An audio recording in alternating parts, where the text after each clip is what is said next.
الحمدللہ والصلاة والسلام علی رسول اللہ وعلی آلہ وصحبہ اجمعین۔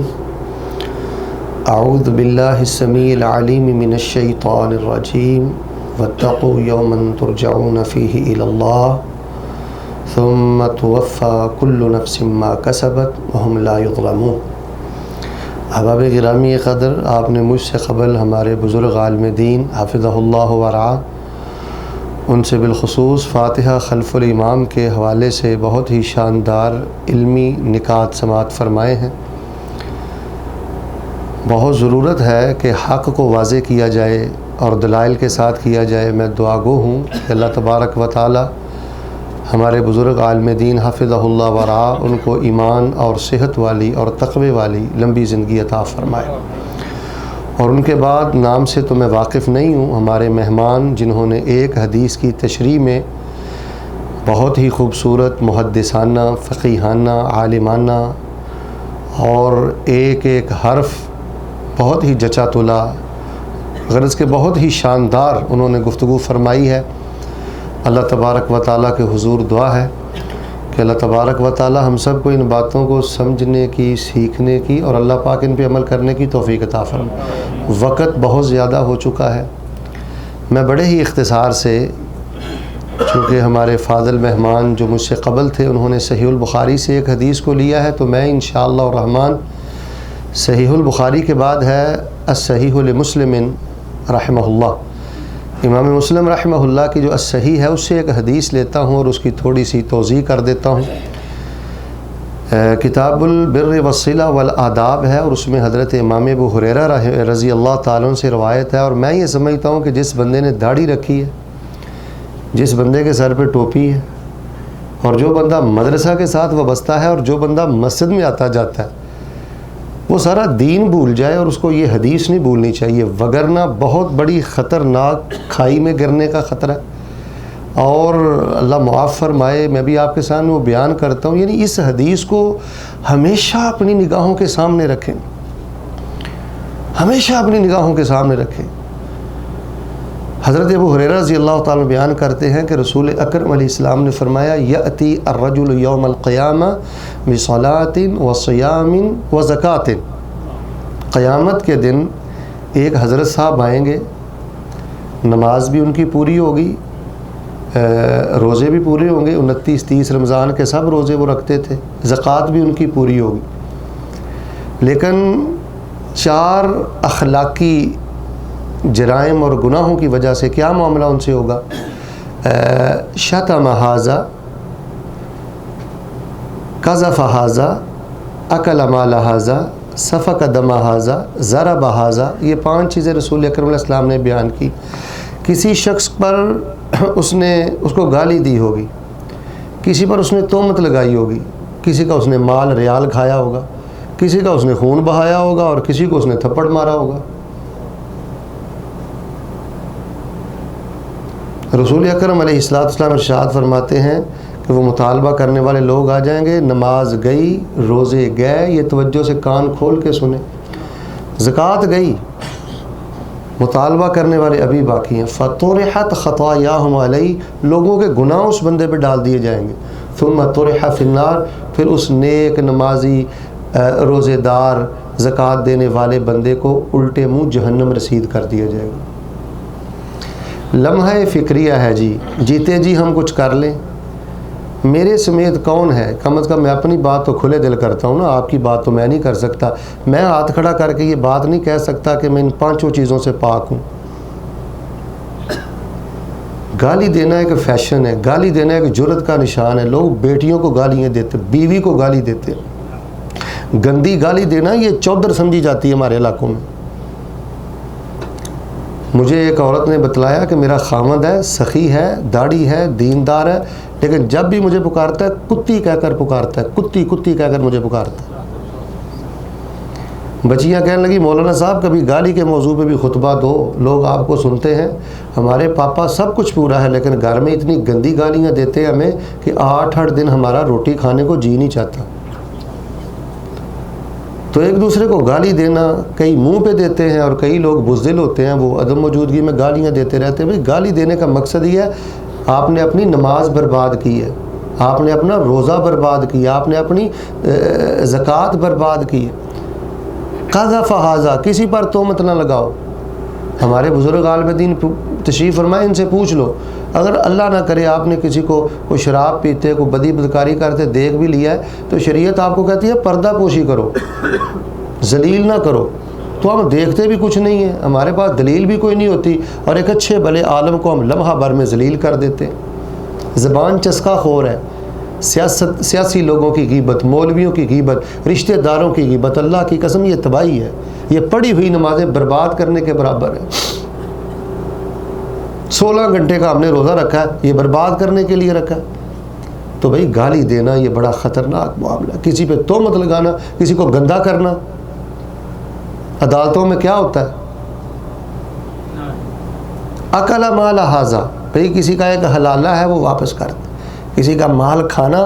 میں طالب علم کو الحمدللہ دین پڑھتے پڑھاتے قرابت 20 سنہ، تقریباً 20 سال ہو چکے، مجھے یہ بات سمجھ آئی ہے کہ کائنات کا بدبخت ترین انسان وہ ہے جو کسی کا حق کھا کے مر گیا۔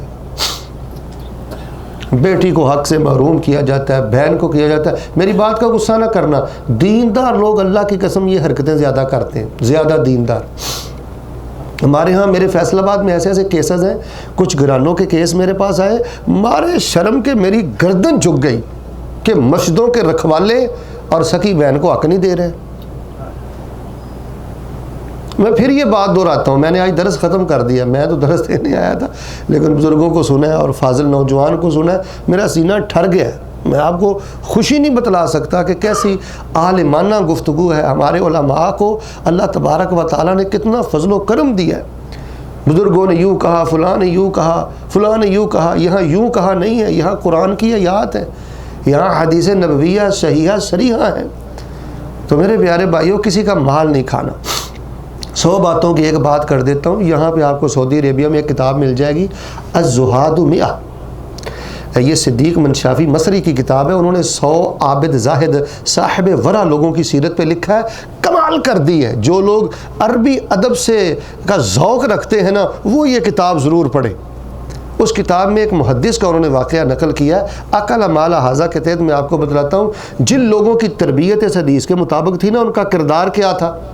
ایک دفعہ انہوں نے وضو بنانا تھا، گھر میں پانی نہیں تھا، تیمم کے لیے مٹی نہیں تھی، گھر سے باہر نکلے محدث صاحب رحمہ اللہ رحمتاً واسعہ، تو ہمسائے کے گھر کے باہر دیوار کے ساتھ تھوڑی سی مٹی تھی، وہ اٹھائی اور تیمم کر لیا۔ وہ جو ہمسایہ تھا وہ مکان فروخت کر کے چلا گیا، وقت گزر گیا، جب موت کا وقت قریب آیا چہرہ بڑا مرجھایا اور بڑے اداس سے کسی نے کہا حضرت آپ کی تو ساری زندگی للہیت کا پیک کر رہی ہے، آپ کیوں پریشان ہیں؟ کہنے لگے ایک غفلت مجھے بہت ستاتی ہے۔ جی کیا ہوا؟ میں نے وہ اپنے ہمسائے کے گھر کے باہر سے، اندر سے نہیں، کہاں سے بولے؟ باہر سے، بن پوچھے میں نے مٹی اٹھائی تھی، بس یہی غم ستائے جا رہا ہے، اگر کل قیامت کے روز اللہ نے مجھے پوچھ لیا کہ تو نے اس سے اجازت کیوں نہیں لی تھی، میں اپنے اللہ کو کیا منہ دکھاؤں گا؟ مظلوم دنیا سے چلے جائیں، ظالم بن کے نہ جائیں۔ آپ شیطان کو جتنا سیدھا سادہ سمجھتے ہیں نا، یہ اتنا سیدھا سادہ بھلا مانس نہیں ہے، یہ بڑا خناس ہے۔ اس کو پتہ ہے کہ مولوی صاحب نے داڑھی پوری رکھی ہے، ٹوپی دی ہوئی ہے، مسجد میں آتا جاتا ہے، شراب تو اس نے پینی نہیں، ڈکیٹی اس نے بولے کرنی نہیں، لیکن وہ ایسا خطرناک دشمن ہے، اللہ کی قسم اس کی دشمنی میں کمی آتی نہیں۔ اور میرے پیارے بھائی، وہ مجھے اور آپ کو شکار کرنے کے لیے زیادہ اسکیمیں لڑاتا ہے۔ صحیح مسلم کی اس حدیث کو اپنی نگاہوں کے سامنے رکھیے جی، اللہ تبارک و تعالی ہم کو گالی سے محفوظ فرمائے، تہمت سے محفوظ فرمائے، کسی کا مال کھانے سے محفوظ فرمائے۔ عبداللہ بن مبارک بہت بڑے مجاہد تھے، محدث تھے، غازی تھے، رب والے تھے۔ کہیں وہ پڑھنے کے لیے گئے تھے، وہ قلم ان کے بیگ میں رہا، مجھے لکڑی کے قلم کی کیا اوقات ہے جی؟ کم و بیش ایک ماہ کا سفر کر کے واپس گئے اور اس کو وہ قلم واپس کر کے دوبارہ واپس تشریف لائے۔ کسی کا خون نہیں بہانا، بھی فائر کرنا بھی کمال ہے، اس سے بڑی جہالت کیا ہے؟ کسی کو تھپڑ مارنا بھی کمال ہے۔ تو ہمیں جی اپنے گھر سے شروع کرنا چاہیے۔